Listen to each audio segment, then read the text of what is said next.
Hello दोस्तों, मैं आ गया हूँ इटली की एक बहुत ही खूबसूरत जगह देखने के लिए। It's the home of renaissance. ये मेरे पीछे आपको बहुत खूबसूरत पोंटे वेक्यो ब्रिज दिख रहा है। It's Florence. मैं आपको पूरा फ्लोरेंस सिटी इस वीडियो में दिखाने वाला हूँ।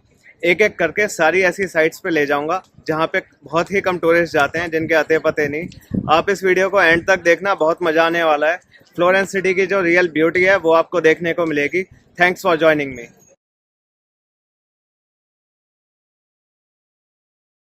मैं इस वक्त फ्लोरेंस के एक बहुत ही ब्यूटीफुल और फेमस स्क्वायर पे खड़ा हूँ, जिसका नाम है पियाजा डेला सिन्योरा। पियाजा का मतलब होता है स्क्वायर।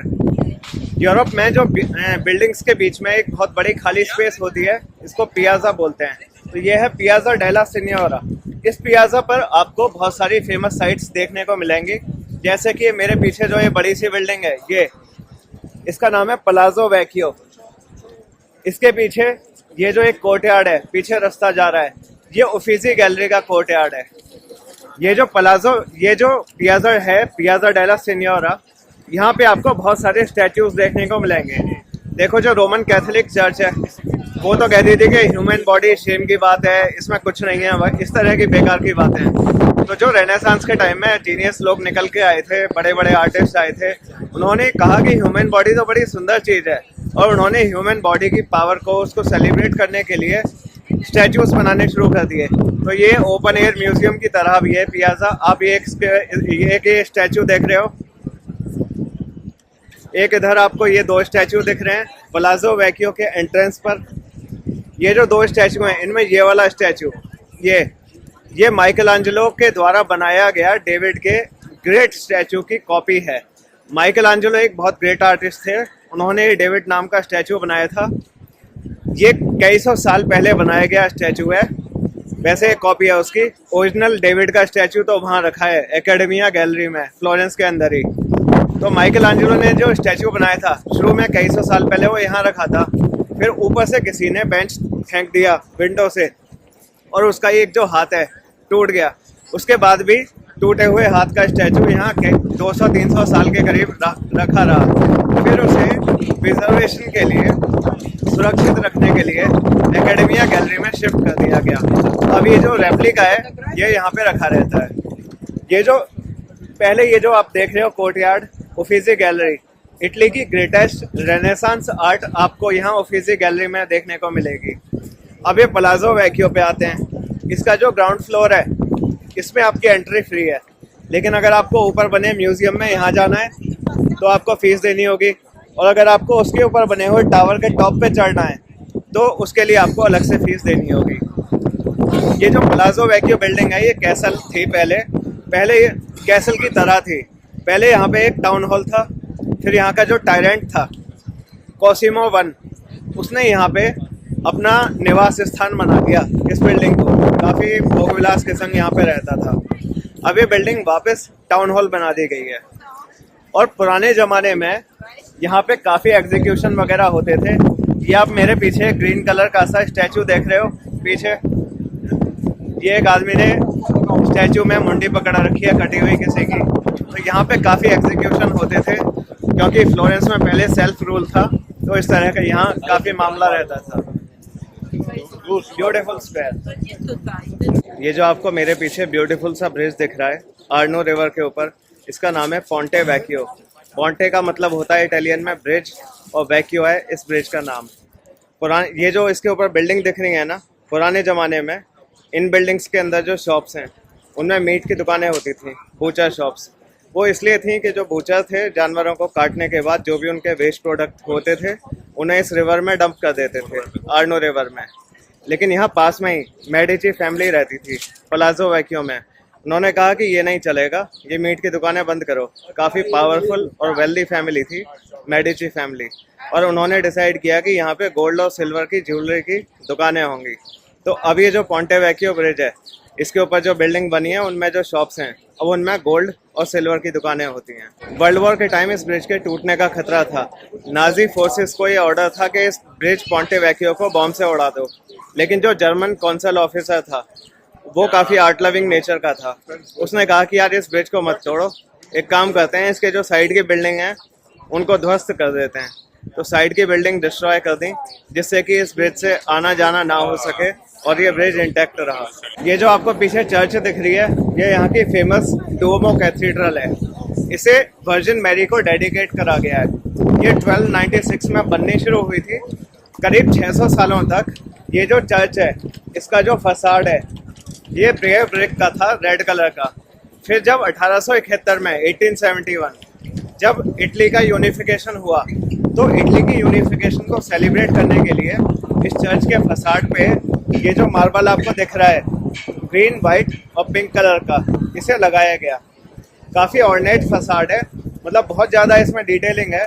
अगर आप इसे ध्यान से देखें, कई लोग इसे देख के स्टन्ड हो जाते हैं कि इतनी ज़्यादा डिटेल। और ये आपको इस चर्च के साइड में ये जो टावर दिख रहा है, इसका नाम है जॉटो टावर। जॉटो एक बहुत ग्रेट आर्टिस्ट था, उसने इसे डिज़ाइन करा था, इसलिए इस टावर का नाम जॉटो टावर रखा गया। इसे कैंपेनिले भी बोलते हैं। ये जो टावर है करीब 270 फीट ऊंचा है। इस टावर के टॉप पे चढ़ के आपको जो डोम है डुओमो कैथीड्रल की, उसका बर्ड आई व्यू देखने को मिलेगा। ये जो आप मेरे पीछे रेड कलर की डोम देख रहे हैं, इसका नाम है डुओमो। ये अपने टाइम का एक बहुत ही बड़ा वंडर थी। ये इटली की सेकंड लार्जेस्ट डोम है। इससे बड़ी बस एक ही डोम है, रोम में पैंथियन की। इसे ब्रूनेलेस्की ने बनाया था। देखो क्या है कि 14th सेंचुरी में फ्लोरेंस जो था एक बहुत बड़ी पावर था। यहाँ के लोगों को बहुत ही ज़्यादा ग्रेट सिटी प्राइड थी। उनको ये लगता था कि हम कुछ भी कर सकते हैं। बड़े बड़े आर्टिस्टिक जीनियस यहाँ पे पैदा हो रहे थे, जैसे कि Leonardo da Vinci, Michael Angelo. तो उस टाइम उन्होंने डिसाइड किया कि हम ये कैथीड्रल बनाएंगे, डुओमो कैथीड्रल, और हम इसके ऊपर एक नई तरह की टेक्नोलॉजी से कुछ ना कुछ करके हम यहाँ पे एक डोम बनाएंगे। लेकिन उस टाइम ये टेक्नोलॉजी एग्जिस्ट नहीं करती थी डोम बनाने की। तो उनका कॉन्फिडेंस देखो, भले ही उन्हें आता नहीं था डोम बनाना, तो उन्होंने इस कैथीड्रल के टॉप पर एक बहुत बड़ा डोम के नीचे का जो ये सर्कल है, वहाँ पूरा होल छोड़ दिया। उन्हें इतना कॉन्फिडेंस था कि भले ही आज ये टेक्नोलॉजी एग्जिस्ट नहीं करती, लेकिन जल्दी ही कोई ना कोई आकर इस डोम को जरूर बना देगा। तो फिर एक ग्रेट आर्टिस्ट ब्रूनेलेस्की को यहाँ पे बुलाया गया। उसने ये डोम बनाई। उसने ये जो आपको एक डोम दिख रही है ना, ये एक्चुअल में दो डोम है। डोम के अंदर डोम, जो अंदर वाली डोम है वो स्ट्रक्चरल स्ट्रेंथ प्रोवाइड करती है, बाहर से नहीं दिखेगी।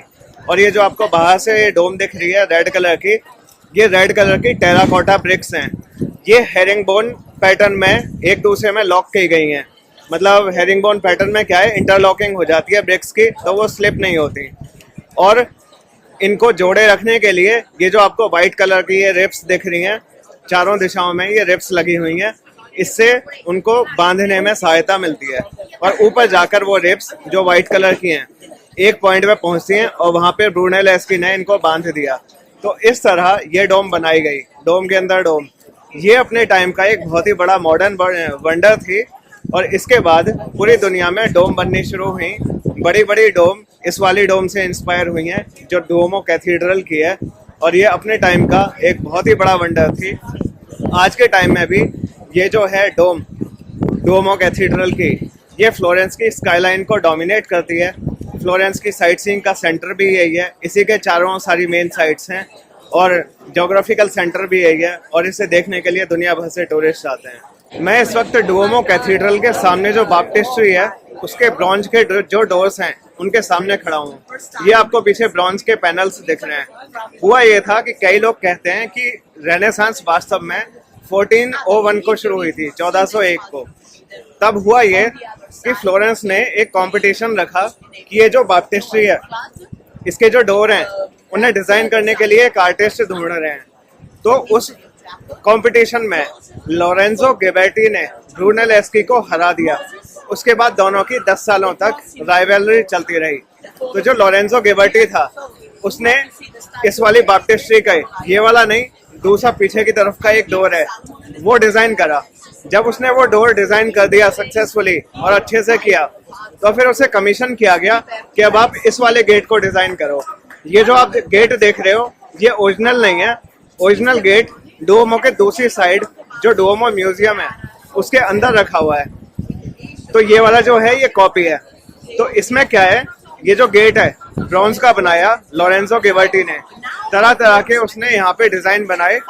यहाँ पे एक नई तरह की आर्ट आई जिसमें कि डेप्थ थी, रियलिज्म था, आर्ट थी, साइंस थी। इस वाले ब्रॉन्ज पैनल को एक्चुअल ओरिजिनल तो डोमो म्यूजियम में, लेकिन इसे बनाने के लिए लोरेंजो गिवर्टी ने अपनी लाइफ के करीब 27 इयर्स दिए। माइकल एंजेलो इतना ज्यादा प्रभावित था, जो खुद ग्रेट आर्टिस्ट था, इन गेट से, कि उसने इन गेट्स को गेट्स ऑफ पैराडाइज कहा। ये पीछे आपको जो एक बीच में एक गोल्ड आदमी दिख रहा है इधर सेंटर में, जिसके यहाँ पे थोड़ा गंजा है, ये लोरेंजो गिवर्टी का खुद का स्टैचू है जो इस गेट में लगा हुआ है। मैं इस वक्त जॉटो टावर के टॉप पे खड़ा हूँ। बहुत ही डिफ़िकल्ट चढ़ाई थी, एकदम 90 डिग्री की, लेकिन इसका रिवॉर्ड ये है कि ऊपर से आपको फ्लोरेंटीन स्काईलाइन के और ये जो ब्रूनेलेस्की की डोम है, इसके बड़े ही शानदार व्यूज़ देखने को मिलेंगे। जो जॉटो टावर था, इसे कैंपेनिले टावर भी बोलते हैं। ये बेल टावर है डोमो कैथीड्रल का। मैं इस वक्त जिस स्क्वायर पर खड़ा हूँ, इसका नाम है पियाज़ा डेला रिपब्लिका।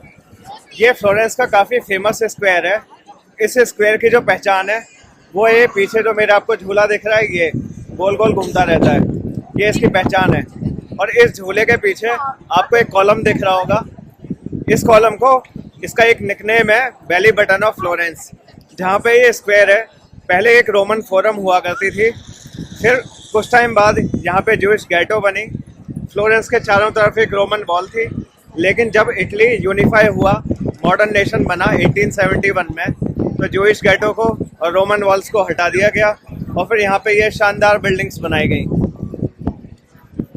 मेरे पीछे जो आपको ये शानदार और ग्रैंड बिल्डिंग दिखाई दे रही है, इसका नाम है पिटी पैलेस। ये पोंटे वेक्यो ब्रिज से थोड़ी सी आगे है। फ्लोरेंस की उफीजी गैलरी के बाद second best collection of art, collection of painting आपको यहाँ पिटी पैलेस में मिलेगा। पिटी पैलेस के अंदर बोवोली गार्डन है, जहाँ आपको फ्लोरेंस के अंदर काफ़ी ग्रीनरी मिलेगी इस पैलेस के अंदर ही। लेकिन इसमें आर्ट बहुत ज़्यादा है। अगर आपका आर्ट में इंटरेस्ट है तो ही जाना, वरना नहीं। बाकी अंदर जाके अगर इंटरेस्ट है भी तो भी आप सारा नहीं देख पाओगे। आप बस इसकी पैलेटिन आर्ट गैलरी में जाना, वहाँ पे अच्छी आर्ट है। और यहाँ का जो रॉयल अपार्टमेंट है, उसके जो महंगे शानदार लग्जूरियस कमरे हैं, उनको देख के आना। बस पूरा आप नहीं देख पाओगे अपने लिमिटेड टाइम में। मैं इस वक्त जिस स्क्वायर पर खड़ा हूँ, इसका नाम है पियाज़ा SS एननज़ाटा। जब आप इस स्क्वायर के एक तरफ देखोगे तो आपको ये पीछे डोम दिखाई देगी, डोमो कैथीड्रल की, जो कि मॉडर्न वर्ल्ड की फर्स्ट डोम है। जब आप इस स्क्वायर पे दूसरी तरफ देखोगे तो आपको ये जो बिल्डिंग दिख रही है, ये पहली रेनेसांस के टाइम की बिल्डिंग है। इसका नाम है हॉस्पिटल ऑफ द इनोसेंट्स। पीछे देखोगे तीसरी तरफ तो ये एक चर्च है, और चौथी तरफ जब आप देखोगे तो एक और आपको रेनेसांस बिल्डिंग दिखाई देगी, ये है ऑर्फनेज। और बीच में आपको ये फर्डिनांडो का स्टैचू दिखेगा, जो कि मेडिची फैमिली के टाइम का एक ड्यूक था। तो ये जो स्क्वायर है, ये पहला रेनेसांस स्क्वायर है। 1500 के टाइम जब रेनेसांस नया नया आया था, तो सिर्फ यही एक स्क्वायर था जो रेनेसांस था। बाकी कहीं भी कुछ भी रेनेसांस का नामो निशान नहीं था बिल्डिंग्स में। बाकी सब इसके बाद ही बनाए। और ये जो आपको पीछे बिल्डिंग दिख रही है ना, ये यूनिसेफ का लोकल हेडक्वार्टर है, हॉस्पिटल ऑफ द इनोसेंट्स। ये काफ़ी फेमस बिल्डिंग है। रेनेसांस के टाइम ये बिल्डिंग बनाई गई थी, पहली रेनेसांस की बिल्डिंग है ये। इसमें आपको कॉलम और आर्चेस दिखेंगे, जो कि रेनेसांस का सिंबल हैं, कॉलम एंड आर्चेस। ये जो कॉलम है, अगर आप खाली कॉलम की लेंथ को देखो तो आप पाओगे कि ये स्क्वायर की फॉर्म में है। मतलब एक कॉलम फिर दूसरा कॉलम, तो ये और ये लेंथ बराबर हैं, और बीच की जो लेंथ है ये भी बराबर होगी। तो ये दो कॉलम लगातार कोई से भी मिलके स्क्वायर बना रहे हैं। और ऊपर इनके आर्चेस हैं, जो कि टिपिकल कैरेक्टरिस्टिक है रेनेसांस के टाइम की बिल्डिंग्स की। और इन कॉलम्स के ऊपर ये जो राउंड मेडेलियन है, उसमें आपको बच्चों के छोटे छोटे से स्टैचू दिखाई देंगे, पेंटिंग दिखाई देगी। उसमें ये दिखाया गया है कि बच्चे को रैप कैसे किया जाता है, जो नया नया पैदा हुआ बच्चा होता है उसको, ताकि बच्चा सीधा रहे। 1 सेंचुरी पहले तक इटली में ये ट्रेडिशन होती थी, और अलग अलग तरीके के कैसे कैसे बच्चे को रैप किया जा सकता है वो आपको दिखाया गया है। ये जो हॉस्पिटल ऑफ द इनोसेंट्स है, इसे रेनेसांस के टाइम जो सबसे बेचारे बच्चे होते थे, जैसे कि किसी के पेरेंट्स नहीं है, अनाथ, या कोई अनवांटेड बच्चा है, तो उनकी केयर करने के लिए बनाया गया था। ये जो आप मेरे पीछे बिल्डिंग देख रहे हैं, ये है फ्लोरेंस की famous blockbuster site academia gallery. इसके अंदर माइकलैंजेलो के द्वारा बनाया गया डेविड का एक मास्टरपीस स्टैचू रखा हुआ है। ये स्टैचू अंदर है और इसे देखने के लिए टूरिस्ट की भीड़ लगी हुई है। मैं भी अंदर नहीं जा रहा हूँ क्योंकि मैं पास्ट में इसे देख चुका हूँ, लेकिन इसकी स्टोरी जरूर बताता हूँ। देखो, जो डेविड कैरेक्टर है, इसका रेफरेंस आया है बाइबल की एक स्टोरी से। स्टोरी ये है कि इज़राइल को चारों तरफ से बारबेरियन इन्वेडर्स ने घेर लिया था। तो फिर उन इन्वेडर्स को लीड कर रहा था एक राक्षस गोलायत। तो उसने चैलेंज करा कि कोई है क्या जो मेरी फौज का मुकाबला कर सके। तो फिर डेविड आया सामने कि मैं करूँगा। डेविड तो कुछ नहीं था साइज में गोलायत के सामने। और डेविड के, ये जो आपको पीछे दिख रहा है डेविड है, डेविड के हाथ में बस एक गुलेल थी और उसने हाथ में पत्थर लिया और गुलेल से गोलायत को मार दिया। और जिस मोमेंट में वो उस जाइंट को देख रहा था, गोलायत को, डेविड, उस मोमेंट को माइकलैंजेलो ने कैप्चर करा है। ये 17 फीट टॉल स्टैचू है। इस स्टैचू को बनाने के लिए जब माइकलैंजेलो को कमीशन किया गया तो माइकलैंजेलो को एक बहुत टॉल कॉलम दिया गया मार्बल का। जो दूसरे स्कल्प्टर थे, स्टैचू बनाने वाले लोग, उन्होंने कहा कि इससे नहीं बन सकता, लेकिन माइकलैंजेलो ने हाथ में आरी और हथौड़ी लेकर इस मास्टरपीस को बनाया। यहाँ जो माइकलैंजेलो ने जो स्टैचू बनाया था, वो ओरिजिनल स्टैचू इस बिल्डिंग के अंदर रखा हुआ है। आप जब फ्लोरेंस आएँ तो अगर आपको आर्ट में जरा सा भी इंटरेस्ट है या आपको ये स्टोरी जरा सी भी इंटरेस्टिंग लगी हो, तो आप आकर इस बिल्डिंग को के अंदर जाकर यहाँ पे माइकलैंजेलो के द्वारा बनाया गया डेविड का स्टैचू जरूर देखें। और ताकि आपको इस लाइन में ना लगना पड़े, उसके लिए सबसे अच्छा है कि आप एक फिरेंजे कार्ड खरीद लें। उस कार्ड से आपकी सीधे एंट्री हो जाएगी एकेडमिया गैलरी में।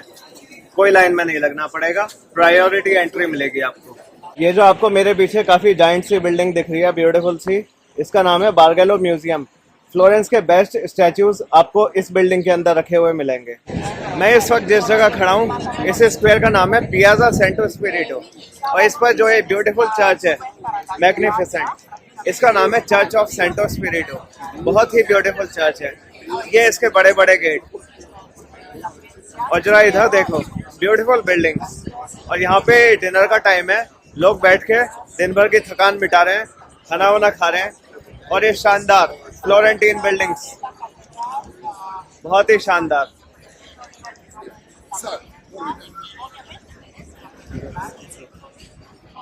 ये जो आप मेरे पीछे स्टोन्स की बिल्डिंग देख रहे हैं ऊंची सी, इसका नाम है ब्रैंकैची चैपल। इसके अंदर मसाचो नाम के ग्रेट आर्टिस्ट के बढ़िया बढ़िया फ्रेस्को हैं।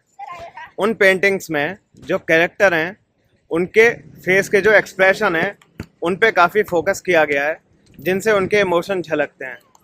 और ये जो उसके सामने पियाजा है जिस पे मैं खड़ा हूँ, फ्लोरेंस की हर जगह की तरह यहाँ पे भी बड़ी शानदार ब्यूटीफुल बिल्डिंग्स हैं। आप देखिए, मेरे को तो बहुत मज़ा आ रहा है, दिल खुश कर दिया है फ्लोरेंस ने। Italy never disappoints. मैं इस वक्त पियाज़ाले माइकलैंजेलो पर आ गया हूँ। यहाँ आने के 3 तरीके हैं, या तो आप हाइक करके आ जाइए, लेकिन क्योंकि ये हिल के ऊपर है इसलिए आप आने में थक जाएंगे, या फिर आप कैब ले लीजिए, वो थोड़ी महंगी पड़ेगी। और तीसरा तरीका है, आप 12 नंबर की बस ले लीजिए, पॉन्टे कराइए ब्रिज से, और सीधे वो आपको यहाँ उतार देगी मात्र 1.5 यूरो में। यहाँ आके आपको ये फ़ायदा होगा कि आपको फ्लोरेंटीन स्काईलाइन के बड़े ही बेहतरीन नज़ारे दिखेंगे। ये आप मेरे पीछे देख सकते हो डुओमो, उसकी डोम, जॉटो टावर, इधर पियाज़ा डेला सिनियोरे पे ये जो पलाजो वैक्यू है उसका भी टावर आपको दिख रहा है। फिर इधर ये पॉन्टे वैक्यू ब्रिज आप देख सकते हो बैकग्राउंड में। पियाज़ाले माइकलैंजेलो देखने के बाद आप चाहें तो बस से मत आना, बल्कि नीचे पैदल उतरना हाइक करते हुए, क्योंकि नीचे उतरना हिल पे से आसान होता है। और जब आप आएंगे नीचे की तरफ तो साइड में ही आर्नो रिवर बह रही होगी, और इसके किनारे स्ट्रॉल करते हुए जब आप पॉन्टे वैक्यू ब्रिज तक जाएंगे तो आपको बड़े ही अच्छे व्यूज दिखेंगे, कुछ इस तरह की ब्यूटीफुल बिल्डिंग्स के, आर्नो रिवर के, शानदार एकदम। देखो, फ्लोरेंस जैसे ब्यूटीफुल सिटीज़ में घूमने का एक और बहुत बड़ा फ़ायदा ये है कि यहाँ पे आपको world class people watching experience मिलेगा। मैं यहाँ कल सुबह से घूम रहा हूँ, यहाँ पे इतनी ज़्यादा ब्यूटीफुल लड़कियाँ आई हुई हैं कि होश उड़े हुए हैं। बहुत ही ज़्यादा सुंदर लड़कियाँ। पता नहीं दुनिया में कहाँ कहाँ से आई हैं, कोई यूएसए से आई है, कोई कनाडा से, कोई यूरोप के अलग अलग कंट्रीज से। बहुत ही मज़ा आ रहा है, आपको भी यहाँ के देखना चाहिए। इटली की ये चीज़ मुझे सबसे अच्छी लगती है, ये आप देख रहे हो मेरे पीछे, बहुत ही खूबसूरत घर। देखो आपको क्या है, जो मेन टूरिस्ट ड्रैग हैं, जहाँ भीड़ होती है बहुत ज़्यादा, पैर रखने की जगह नहीं, उनसे बस थोड़ा सा साइड में आना है और ऐसी जगह एक्सप्लोर करनी है जहाँ पे लोकल रहते हों, और वहाँ आपको मिलेगा इटली की स्मॉल कम्युनिटी चार्म, जो कि बहुत ही शानदार है, बड़ा रिलैक्सिंग। मैं इस वक्त ओल्ट्रानो एरिया में घूम रहा हूँ।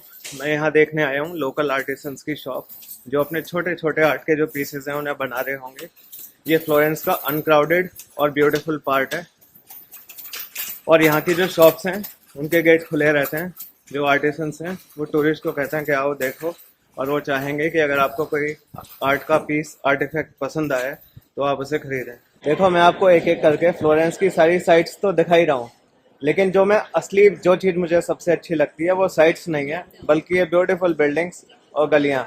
इनमें घूमते रहो, हर कदम पे बेहतरीन नज़ारे हैं, बढ़िया ग्रैंड पीसेज ऑफ आर्किटेक्चर हैं। देखो कितनी खूबसूरत बिल्डिंग्स हैं।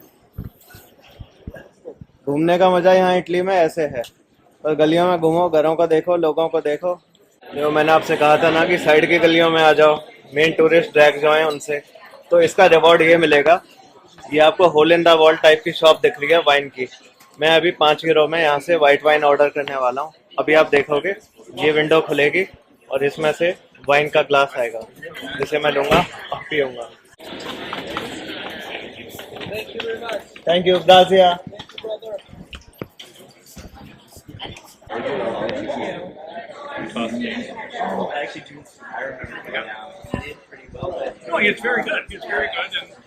देखो अगर असली मजे लेने हैं ना फ्लोरेंस के या इटली के किसी भी बढ़िया सिटी के, तो जो यहाँ की ब्लॉकबस्टर टूरिस्ट साइट्स हैं, उनके जो रूट हैं, उनसे थोड़ा सा साइड होके इधर उधर की गलियाँ जहाँ लोकल घूम रहे होंगे, रिलैक्स कर रहे होंगे, उनमें घूमो।